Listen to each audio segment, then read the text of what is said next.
une première expo, et c'est pour ça qu'ils sont ici, qui va porter sur la thématique des chapeaux. Alors, ce qui est intéressant dans cette réalité des chapeaux, c'est que non seulement on a 2500 chapeaux dans notre collection, ce qui est déjà pas mal, ce qui était intéressant de sortir et d'en faire aussi une analyse, et de constater qu'au moins, là, les conservateurs vont peut-être trouver que je suis parfois un peu simpliste dans mes affirmations, là, mais on peut couvrir certainement une centaine d'années de développement pour voir comment s'est développée cette conscience du chapeau, cette importance du chapeau, qui au-delà d'être un élément purement esthétique, du plaisir de s'habiller, du plaisir de la mode, du plaisir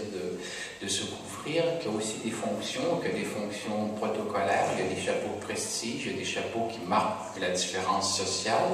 On a vu un bicorne tout à l'heure, on ne porte pas ça tous les jours, c'était bien pour affirmer et reconnaître aussi une certaine importance sociale, mais aussi des chapeaux qui sont qui sont des lieux de protection ou de travail, puisqu'on porte des chapeaux aussi pour se couvrir, pour se protéger, en lien directement avec notre travail. Et donc, il y a toute une histoire du chapeau qui va être présentée, qui va être développée, qui va montrer cette évolution et qui va montrer nos influences aussi internationales. Au Québec, on a eu des grandes chapelières avec des grands noms de gens, de concepteurs de chapeaux, mais aussi on a une influence américaine, on a beaucoup d'objets qui nous viennent des États-Unis. On a une influence anglaise, n'oublions pas que nous sommes aussi une colonie, on met le drapeau de la reine, la photo de la reine un peu partout maintenant.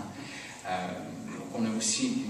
une relation avec l'Angleterre importante, mais on a aussi une relation, bien sûr, avec la France. Et on voit bien qu'il y a des liens étroits déjà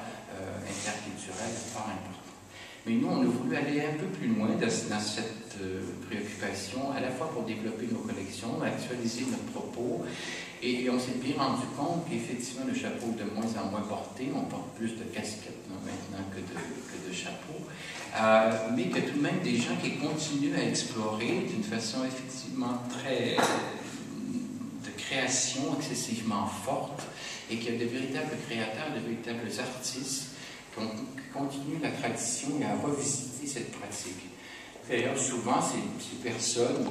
vous envoyez trois à l'écran. C'est comme Mme Racine est arrivée, parce que je sais qu'elle devait venir ce matin, mais elle n'était peut-être pas là. Et puis Élise de la Fontaine, malheureusement, n'a pas sa photo. Voilà des gens qui sont reconnus souvent sur un plan international, qui ont gagné des concours internationaux, qui sont dans des musées à l'étranger, mais qu'au Québec, on connaît encore trop peu, et qui sont au-delà, je dirais, d'une chapelière, puis au-delà même d'un modiste. La différence que je fais entre une chapelière et une modiste, c'est que la chapelière reproduit un certain nombre, alors que le modiste fait des pièces plus uniques, de véritables artistes, de véritables créateurs qui réinventent une forme, qui s'inspirent de matériaux